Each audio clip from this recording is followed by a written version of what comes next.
Donc ce Shabbat, Bezrat Hashem, on va lire la paracha de Pinchas. Déjà, on avait commencé à le voir à la fin de la paracha de la semaine dernière. D'accord? On va pas revenir, on a parlé longuement Shabbat, ce fameux épisode de Zimri, Ben Salou, etc. Tout le Shabbat, on a parlé de ça. Mais c'est pour remarquer, Pinchas a une spécificité, c'est que ça tombe constamment la première semaine des 3 semaines. Vous savez, Ben Hametzari. Dès qu'on a commencé le jeûne du 17 Tammuz, jusqu'à Tisha B'Av, le 9 Av, c'est une période qui dure 3 semaines. C'est la période, malheureusement, qui a conduit à la destruction du temple.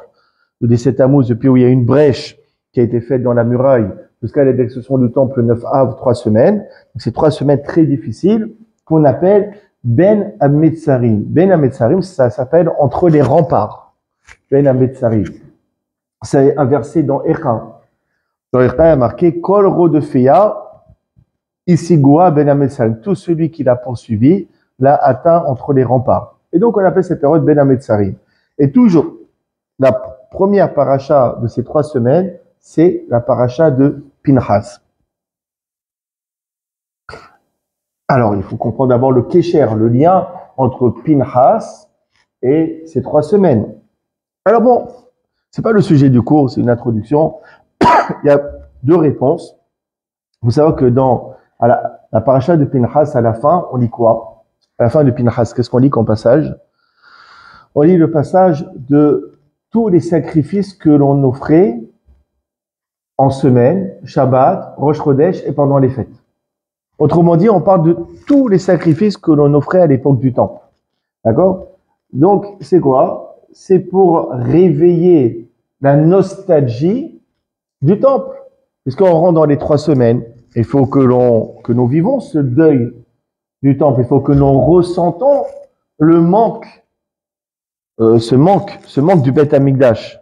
Alors, comment on le ressent? Alors, quand on voit à la fin de la paracha Pinchas tous les sacrifices que l'on offrait à l'époque, que nous sommes dans la possibilité d'offrir maintenant, alors ça éveille en nous une tristesse, une nostalgie, une mélancolie. C'est pour ça qu'on lit la paracha de Pinchas dès le début de ces 3 semaines.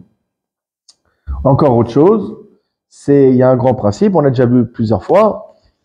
Lorsque une mitzvah, je peux plus l'accomplir, comment je fais pour l'accomplir? Eh bien, j'étudie le passage.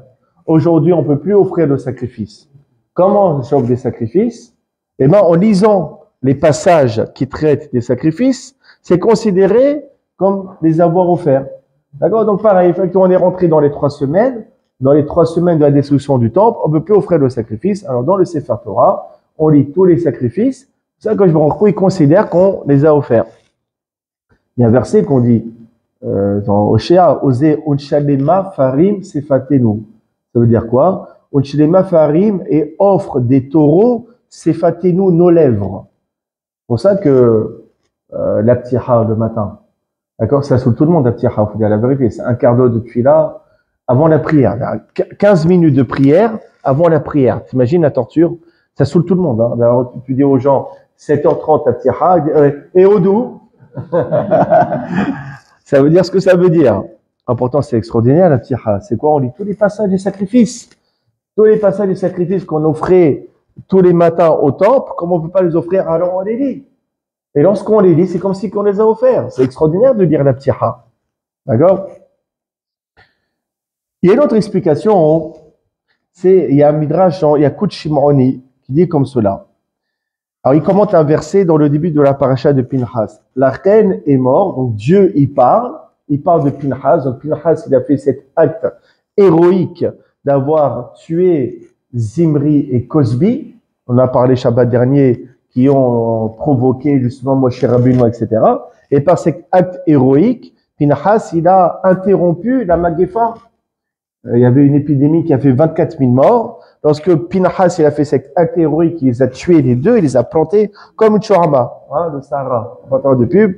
Tac, il les a plantés, il les a embrochés, il les a empalés.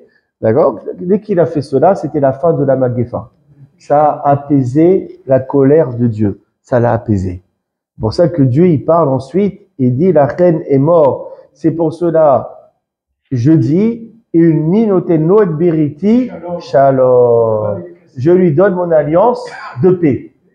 Et effectivement, comme vous avez dit, vous marquez dans le Sefer Torah, le mot shalom, paix, le vav, il est coupé. Vav katia, le vav, il est coupé. Alors, pourquoi Dieu il dit, je vais lui donner mon alliance de paix? Alors, il dit le Yakut Shimoni, Amar Ribi Shimon ben Akish, il a dit Resh Lakish. Pinhas, c'est qui Pinhas?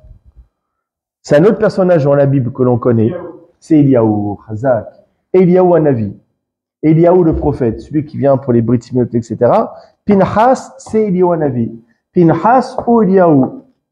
Amarlo Akosh Baruch Hu. Dieu, il a dit à Pinhas, Ata natata shalom ben Israël au veni baolamazé. Toi, tu as placé, tu as fait la paix entre le peuple d'Israël et moi-même dans ce monde-ci, grâce à ton acte valeureux. Af le atidravo. Alors il en est de même. Les atidravo dans les temps futurs. Atahu sha'atid iten shalom beni les venvana. C'est toi qui vas faire la paix entre moi et entre mes enfants. Autrement dit, par ton action, tu as placé la paix entre moi et mes enfants. Pareil, dans le futur, la Tidavo, c'est toi qui vas faire la paix entre moi et mes enfants. Comment? En annonçant l'arrivée du Mashiach. Qui va annoncer l'arrivée du Mashiach? C'est Eliyahu Hanavi. Chez Neymar, comme il est écrit dans Malachi, le prophète Malachi, voici que je vous envoie et Eliyahu Hanavi, Eliyahu le prophète. Lifne bo yom Hashem et Gomer, avant le jour redoutable, etc.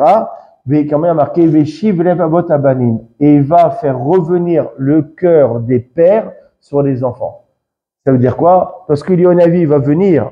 Le Mashiach, il est là, le Mashiach, il est là, le Beth Amikdash, il est reconstruit, et il y a un roi, et tous les ennemis sont anéantis, on va offrir les sacrifices. Ouais, tous ceux qui n'étaient pas religieux, qu'est-ce qu'ils vont faire? Ah, quelle erreur on était, ils vont voir Beth Amikdash, le roi, les miracles, Eliyahu Hanavi, Akadosh Baruch Hu, pardonne-nous, tout le monde va vouloir faire teshuva. Donc, il y aura la paix entre les enfants et Akadosh Baruch Hu. Et c'est pour ça que Dieu lui dit, je lui donne mon alliance de paix. Tu as fait la paix maintenant, tu feras la paix dans le futur. Maintenant, on comprend pourquoi on lit la paracha de Pinhas, le début des 3 semaines. Parce qu'on rentre dans 3 semaines difficiles, où on s'endeuille de la destruction du temple. Ouais, mais quand même, il faut un peu d'espérance.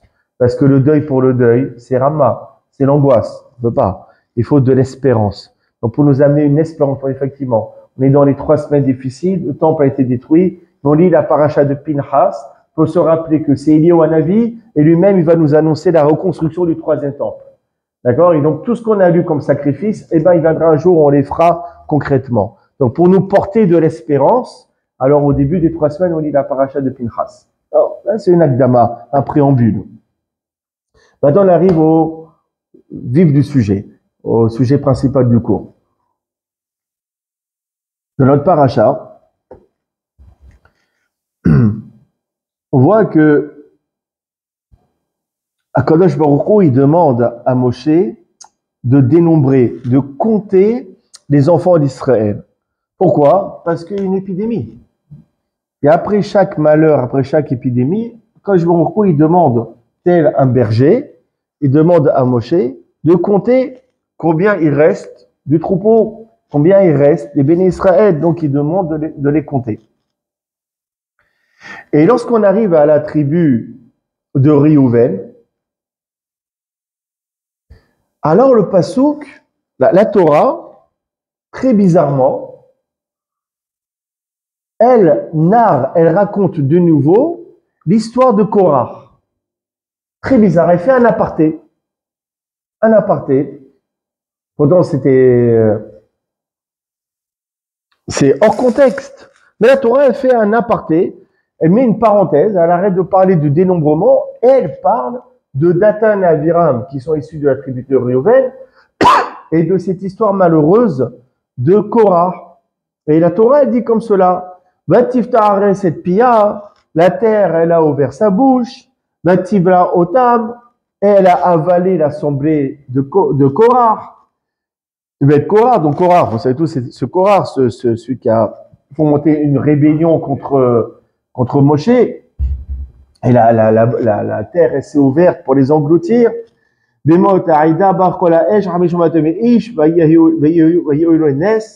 le passage qui termine en disant, donc on raconte que Korah et son assemblée étaient engloutis, et après on termine en disant un grand chidouche, quelque chose qu'on n'a pas dit durant la paracha de Korah, on dit Ovne Korah lometu. Et les fils de Korah ne sont pas morts. Rashi il explique, c'est quoi cette histoire qu'ils sont pas morts? Rashi il explique, le Makor c'est dans le traité Sanhedrin, page Koufioud, page 110. Rashi il explique, eux ils étaient dans le dessein au début. Eux ils étaient dans le mauvais projet. C'était les instigateurs de la rébellion contre Moshe. Oui, papa, t'es trop gentil, tu te laisses faire, et ce Moshe, c'est un pourri, c'est un arnaqueur, il s'accapare tous les pouvoirs, vas-y, fais quelque chose. C'était les premiers à se rebeller contre Moshe. Vishat amachloket, et pendant qu'il y a eu la dispute, la discorde, iraru teshuva velibab, ils ont pensé dans leur cœur à faire teshuva. Ils ont dit, finalement, on a tort. Finalement, on n'aurait pas dû. Ils ont pensé à faire teshuva. C'est-à-dire qu'ils étaient chauds avant, toujours. Quand il y a une embrouille, on est toujours chaud. D'accord? Et quand il y a l'embrouille, on se dégonfle un peu. C'était un petit peu ça. Ouais, Moshe, tu vas voir, hein, il a fait ci, il a fait ça. Et après, dès qu'il y a eu l'embrouille, ils ont dit, peut-être qu'on est allé un peu trop loin. Peut-être qu'on n'aurait pas dû. Les firqa, c'est pour cela, Rashi continue, il y a eu la chute. La terre s'est ouverte. Après, il y a eu la chute. Ils ont chuté. Ils ont été engloutis, les enfants de Korah. Mais makom gavoa bageinam, on leur a fait surgir, apparaître à un endroit surélevé en enfer. Vayeshevusham, et ils se sont installés là-bas. Ils ont été engloutis. Ils sont arrivés jusqu'en enfer. Mais on leur a fait une petite pièce là-bas, surélevés, où ils ont été protégés, où ils n'ont pas été engloutis. Ils n'ont pas été engloutis dans les méandres de l'enfer.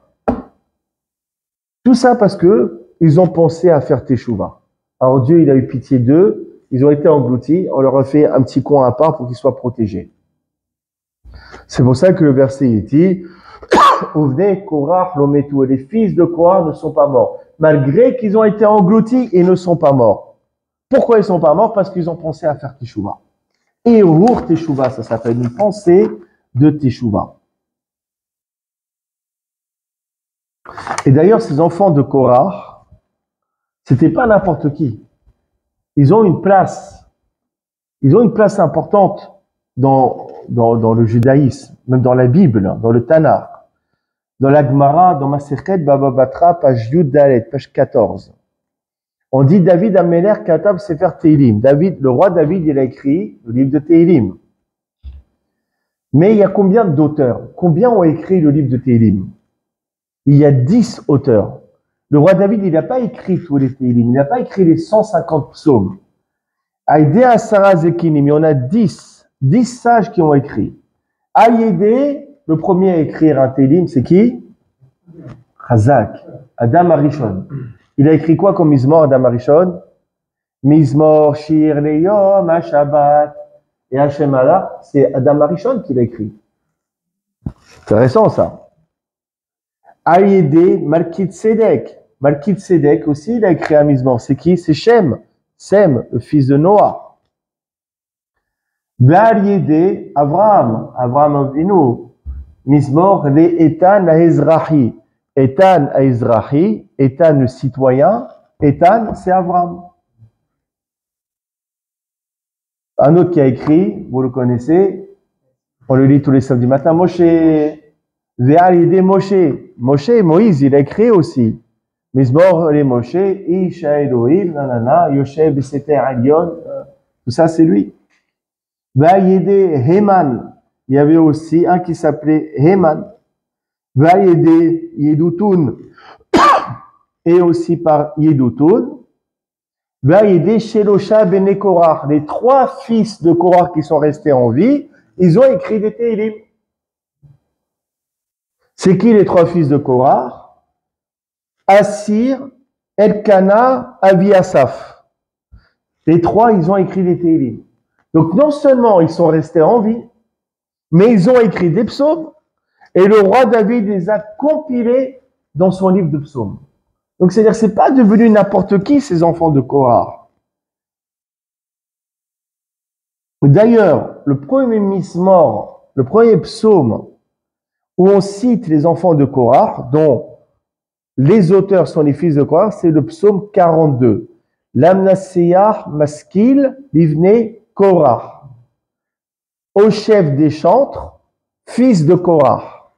C'est-à-dire quoi? Fils de Korah. Et Rashi, il explique là-dessus, vous savez que Rashi, il a commenté le Talmud, le Chumash, mais aussi le Nar, les prophètes et hagiographes. Dans son commentaire sur Tehillim, il dit comme cela Rashi. Et il dit, Livne Korah. Les auteurs, ce sont les fils de Korah. C'est qui? Assir, Elkana, Avi, Asaph. Il dit Rashi, ils étaient au début du mauvais projet, comme il a expliqué. Perchou. Pendant la discussion, Perchou, ils se sont mis à l'écart, ils se sont retirés. Et lorsque tous les alentours ont été engloutis, lorsque la terre a ouvert sa bouche, leur endroit est resté à l'intérieur de la bouche de la terre. Et pendant qu'ils attendaient, c'est ça le chidouche, donc ils ont été préservés dans un endroit là-bas, sous terre, dans l'enfer. Et qu'est-ce qu'ils ont fait là-bas? Quand ils ont entendu, imaginez, d'abord la chute. Ils auraient pu faire une crise cardiaque déjà. D'accord? Hop, il y en a un endroit qui apparaît, ils se protègent. Maintenant, c'est terrible.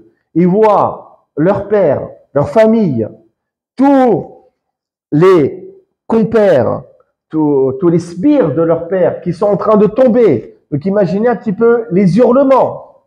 L'enfer en bas avec le feu, donc les gens qui tombent dans le feu, qui crient de douleur.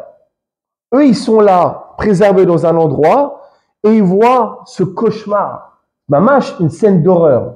Ils font quoi quand ils voient cela? Il dit Rashi, Vesham Amru Shira, ils ont dit un cantique. Ils ont récité une louange à Dieu. Ça veut dire que les Tehillim qu'ils ont composés, ils les ont écrits pendant qu'ils voyaient justement la scène, tous ces gens en train de tomber et de brûler. Pendant qu'ils voyaient ça, ils ont écrit les Tehillim. Et tous les livres que l'on lit, la Minha, la Message de Korach, Mizmor, etc., il faut savoir qu'ils les ont lus, ils les ont écrits pendant ces moments-là. C'est nifra, c'est incroyable. Là-bas, dans cette cachette, il dit Rashi, ils ont composé ces psaumes. Ve'alu misham, et après ils sont ressortis de là-bas, ils sont retournés dans le monde des mortels. Ve'shata alem roi hakodesh, et il a demeuré sur eux l'Esprit Saint. Ils ont reçu sur eux le roi hakodesh. Ve'itnaveu, et ils se sont mis à prophétiser. Imaginez le niveau. Ils sont passés de rebelles à recevoir le roi Hakodesh, à avoir la capacité d'écrire des psaumes, et ils sont devenus des prophètes. Mais ça, quoi? En quelques minutes, à Botaï, en quelques minutes, ils sont passés de Réchaïm, d'impies, à prophètes. Et ils ont prophétisé quoi? À la Galouyot, ils ont prophétisé sur les exils que l'on va connaître. Ils vont prophétiser sur la destruction du temple. David, ils vont prophétiser sur la royauté de la dynastie de David. À Motaï, si on analyse, ils sont passés en quelques minutes, j'ai envie de dire, de statut de rebelle d'impie à celui de prophète. Par quel biais? Par quel biais? Par quel biais? Comment ils sont arrivés à ce statut-ci? Par Teshuvah. Mais c'est même pas Teshuvah. Parce que si vous suivez bien les mots de Rashi, ils auraient Teshuvah. Ils n'ont pas fait Teshuvah. Simplement en pensant à faire teshuva. Simplement par la pensée de teshuva, ils ont atteint tous ces paliers, ils ont gravi tous ces paliers, ils ont atteint un tel niveau sans faire teshuva, simplement en pensant à faire teshuva. Vous vous rendez compte de la force de la teshuva que simplement la pensée peut vous donner le statut de prophète, simplement en pensant. C'est ce qui est passé avec les fils de Korah. Et d'ailleurs, c'est ce qu'ils ont dit. Ils ont atteint un tel niveau, ils ont dit que si nous étions là, si nous avions pu vivre durant la période du temple, parce qu'ils ont vécu des milliers d'années avant, d'accord, des centaines d'années avant, et ben, nous aurions pu chanter en tant que Lévi'im, comme c'était des Lévis, nous aurions pu chanter dans le parvis du temple. Comme ça, il y a marqué dans le Mizmor, Sam'an nafshi Elohim l'chai.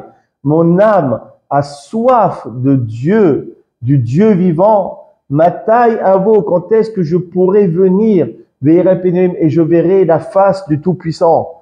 C'est-à-dire quoi? Ils ont eu un désir de pouvoir servir dans le temple.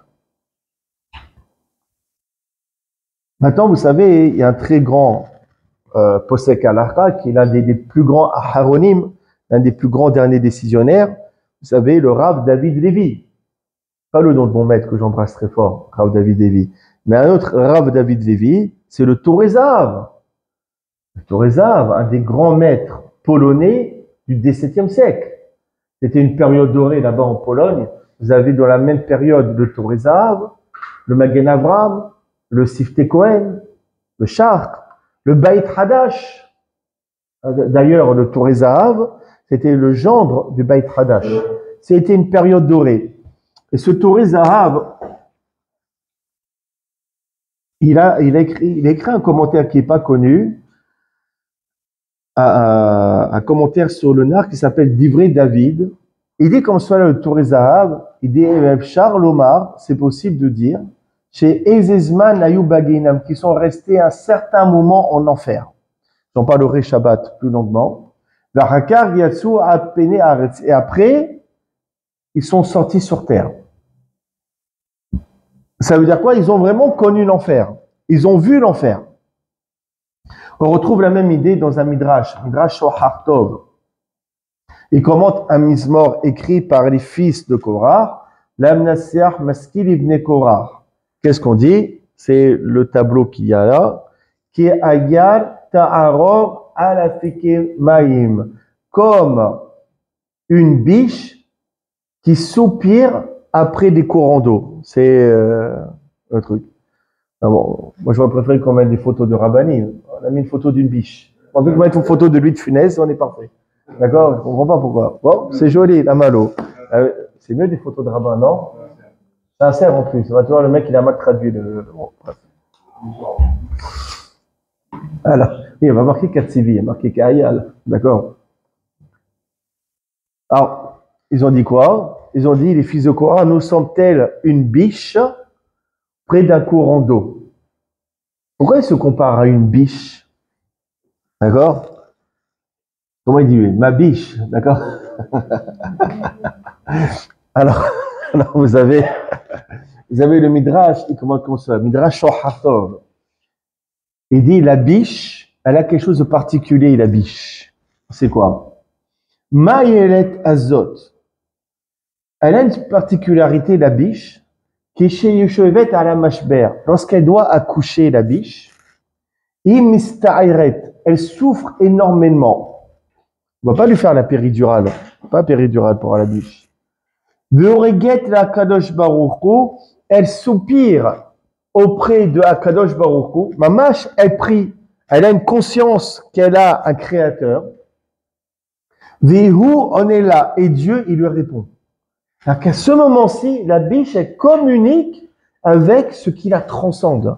Elle communique avec Akadosh Baruch Hu. Akadosh Baruch Hu lui répond à l'exauce, lui enlève ses douleurs et lui facilite l'accouchement. Car Karu bene Korach misara el Akadosh Baruch Hu vihu hana otam. Pareil aussi. Lorsque les enfants de Korach, ils étaient dans la chute, Ils étaient tels une biche pendant l'accouchement qui hurlait auprès de Akash Baruch Hu. Eh bien, les fils de Korah étaient pareils. Ils étaient dans la chute. Pendant la chute, ils se sont mis à hurler auprès de Akash Baruch Hu. Et Akash Baruch Hu les a sauvés. C'est pour ça que les enfants de Korah, ils ont dit, nous sommes qui ayal ta'aror alefekameim. Nous sommes comme une biche pendant l'accouchement. Nous hurlons pour que tu nous sauves. Et c'est effectivement, c'est ce qui s'est réalisé. Ça veut dire quoi? Ça vient corroborer cette idée qu'effectivement, les enfants de Korah, ils ont connu la chute, ils ont connu l'enfer. Et ils ont commencé à écrire des Télim. Pourquoi des Télim? C'était leur prière vis-à-vis de Akash Baruch Hu pour qu'il les sauve de cette détresse. Le Katab Sofer, le fils de Hatam Sofer, il écrit comme cela. Il faut savoir qu'il y a une faute qui est terrible. Il y a une faute qui est impardonnable. Impardonnable. Tout est pardonnable, à force de la teshuva. Il y a quelque chose qui est impardonnable. Il n'y a rien de pire. C'est quoi? Alors, le Katab Sofer, il cite le Pirkei Avot, le 5e chapitre. Kol amahati et arabim. Celui qui fait fauter autrui. Celui qui entraîne la communauté à des avérotes, à une faute, il n'y a pas de pire. Il n'y a quasiment pas de teshuva possible. On dit Kol amahati et arabim. Tout celui qui fait trébucher, qui fait fauter le public, on ne lui donnera pas la possibilité de faire teshuva. C'est-à-dire que même si la personne elle veut faire teshuva, on ne lui donnera pas l'occasion. Il n'y a pas de pardon possible. C'est terrible. Pourquoi? Afin que lui, il ne se trouve pas au paradis et ses élèves, ils sont en enfer. Imaginons le type, il dit à toute une communauté, allez, vous devez prendre la voiture Shabbat, vous devez transgresser, vous devez fumer Shabbat, vous devez manger pas kasher. Et lui, il est charismatique, tout le monde l'écoute. Donc, tous ceux qui l'ont écouté, ils vont aller brûler en enfer. Maintenant, lui, il a fait teshuva. Après 120 ans, tous les gens qu'il a fait fauter, ils sont en train de cramer en enfer. Et lui, il est quoi? Il est au paradis, sur un matelas dans une piscine, en train de boire un cocktail. Et les gens, ils vont dire quoi? Allô, nous, on a fauté à cause de lui. Nous, on crame en enfer et lui, il est en train de kiffer à la piscine au paradis. C'est pas normal. D'accord? C'est pour ça que, comme il lui les a fait fauter, il n'aura pas la possibilité de faire teshuva. Afin que lui ne se retrouve pas au paradis et les autres qui l'ont écouté en enfer. C'est une image, hein, ce que je dis. Il n'y a pas de piscine et glaçons et cocktails, tout ça.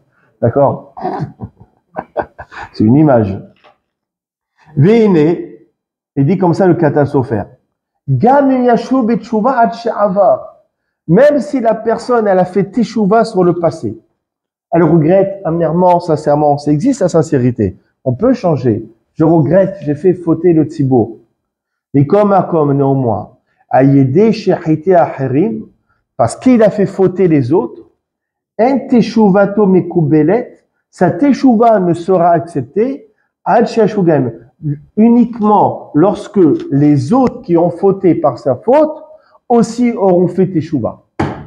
C'est-à-dire que sa teshuva, elle est mise en suspens. Il est quoi? Il est en sursis. Tu as fait teshuva très bien. Si les autres personnes qui t'ont écouté, qui ont fauté par ta faute, ont fait teshuva, cette teshuva, elle sera acceptée. Autrement, non. C'est affreux. Imaginons, il a fait fauter 100 personnes, 1000 personnes. Comment il va faire? Si on a fait fauter 1-2 personnes, il n'y a pas de problème. D'accord?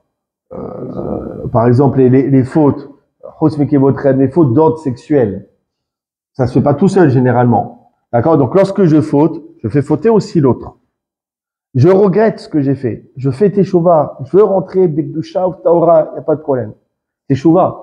La teshuva, elle sera acceptée une fois que mon partenaire aura fait teshuva aussi. Parce que je l'ai fait fauter, moi. D'accord? C'est terrible. D'accord? Donc, en attendant, la teshuva, elle est mise en suspens. Donc, ça veut dire quoi? Il explique que tu as souffert du fait que Korah et ses enfants et son assemblée, ils se sont tenus contre Moshe. Et ils ont fait fauter autrui. D'accord? Ils ont amené les autres à se rebeller contre Moshe. Et ils ont été écoutés.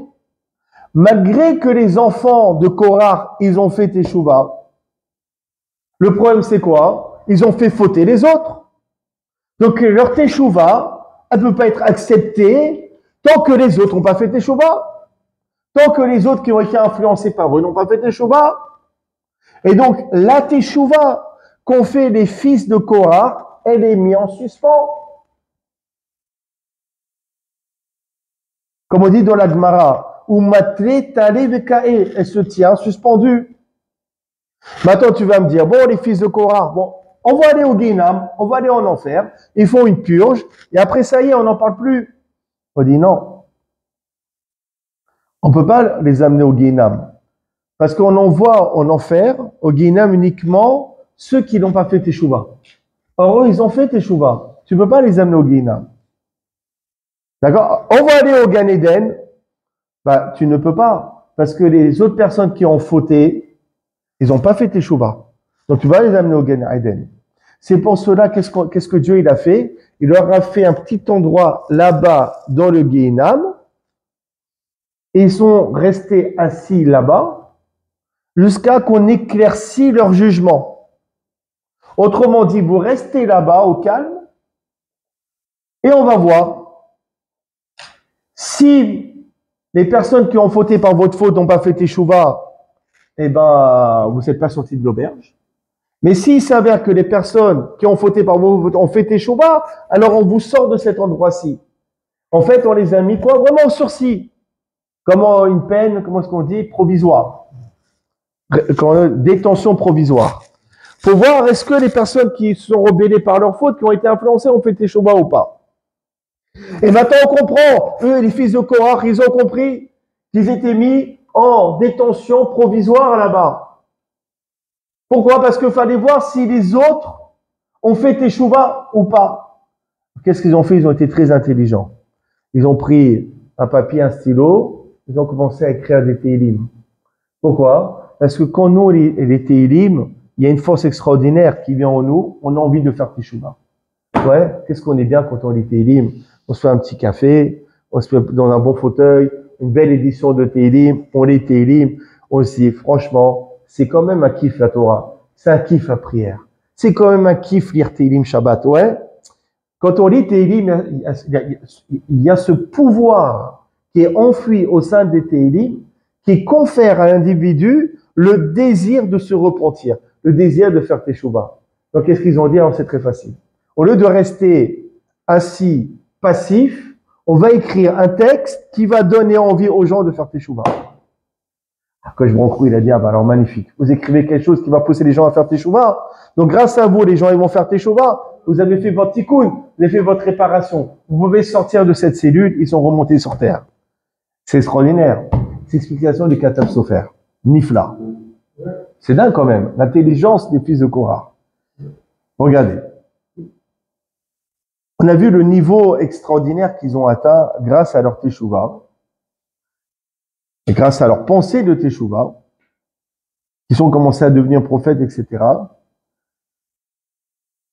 Vous avez le Midrash Shohar Tov qui analyse une prophétie de ces enfants de Korah.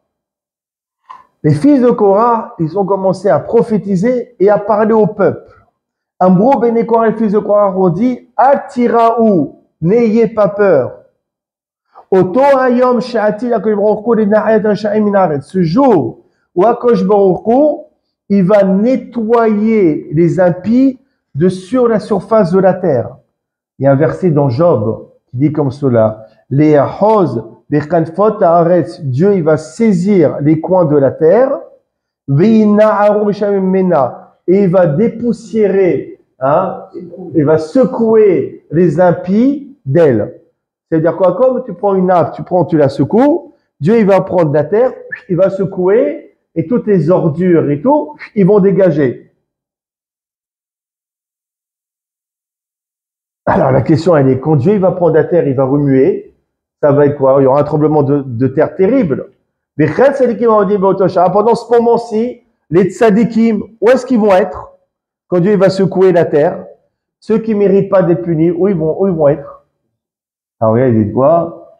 Il leur a répondu, et Béné Korah, Atiraou, n'ayez pas peur. À nous, Roïm, nous avons vu quelque chose de semblable. Nous pouvons témoigner. Kol Anissim Sha'asam, nous avons tous les miracles, que Dieu nous a fait. Où est-ce que nous étions durant ce moment-ci? Nous étions suspendus en air, dans l'air. D'accord? Donc Dieu dit, de la même manière que nous sommes restés suspendus pendant la chute, aussi, il y a un titre d'avo, parce que il va dépoussiérer la terre des impies. Pareil aussi, les sadikim, n'ayez pas peur. Vous serez aussi suspendus en l'air, comme nous l'avons vu, comme nous l'avons vécu. Ça veut dire quoi? C'était de réels prophètes. C'est-à-dire qu'ils voyaient des choses que personne ne voyait, que même les plus grands sadikim ne voyaient pas. À vos tailles, des prophéties que même Moshe, Aaron et Myriam, qui étaient contemporains, n'ont pas vu. C'est-à-dire qu'ils étaient plus grands en prophétie que Moshe, Aaron et Myriam. C'est ce que nos maîtres disent dans ma cercle Brachot, dans ma kom Shabbat Teshuva Omdim, En Sadikim Gmorim Yurtim La'amod. Dans un endroit où les repentis, les Baalei Teshuva se tiennent, les justes parfaits ne peuvent pas se tenir. C'est-à-dire qu'ils ont atteint un niveau de prophétie plus grand que les autres. Les Tosfot, d'accord, ils parlent encore d'une prophétie, je ne veux pas allonger parce qu'il est déjà tard, nous avait parlé déjà un Shabbat.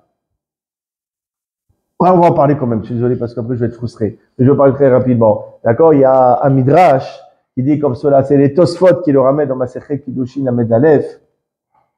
Asaph, c'était l'un des fils de Korah, ouais. Il a dit une shira. D'accord, Mizmor et Asaph, psaume de Asaph, Baou goïm binahalatecha timmechu et echaricha. Il dit quoi? Il dit psaume, donc c'est quelque chose de joyeux, de Asaph. Et qu'est-ce qu'il dit après? Il parle de quelque chose de catastrophique. Les goïms sont venus dans ton héritage, ils ont purifié ton sanctuaire. Ça, c'est une chanson? Comme vous écoutez un disque jockey, il prend le micro, allez, c'est la fête, vous êtes chaud ce soir, on y va. Alors, aujourd'hui, nous regrettons le décès d'un tel. Je pas compris. Ben, c'est exactement, il a fait la même chose à ça. Mise mort, il parle de quelque chose de catastrophique.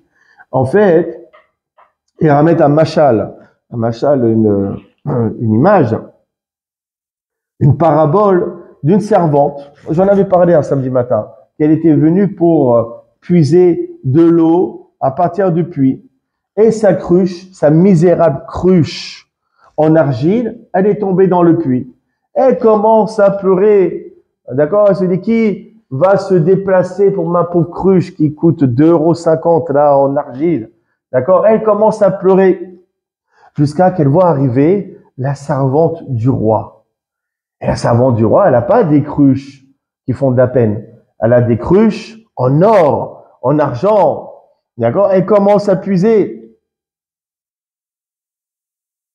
Et qu'est-ce qui se passe? Il y a une cruche en or de la servante du roi qui tombe.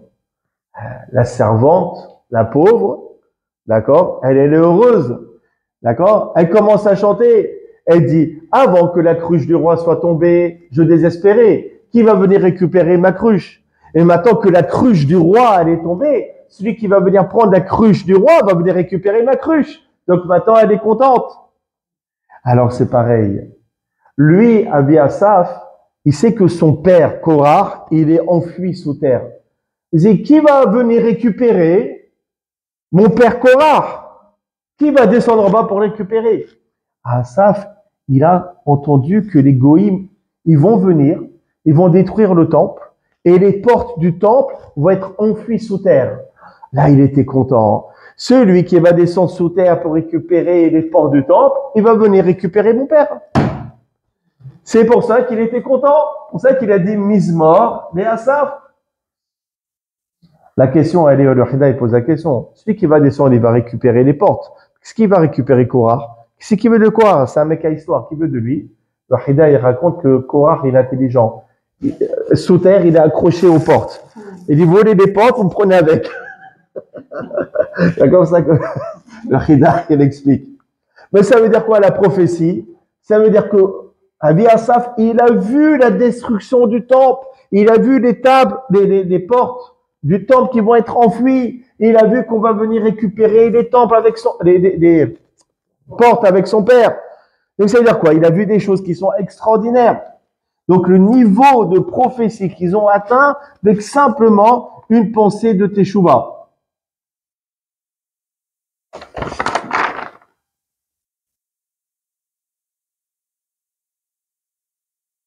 Après, il parle un truc sur le roi David, il est tard pour tout le monde.